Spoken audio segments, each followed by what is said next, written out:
যারা মুনাফিক হবে তাদের স্থান হলো জাহান্নামের সর্বনিম্ন স্থান, ঠিক কিনা?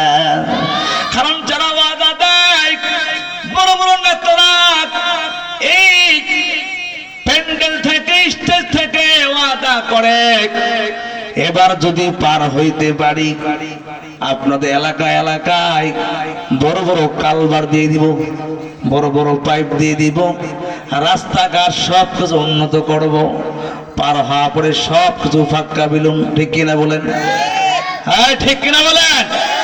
হক কথা বললে আওয়াজ করে বলতে হবে, ঠিক কিনা বলো? এরকম আছে না নাই? এগুলো মুনাফিক, ঠিক কিনা? এদেরকে ভোট দিয়ে বাংলার জমিনে জয় করা যাবে না, ঠিক কিনা বলেন?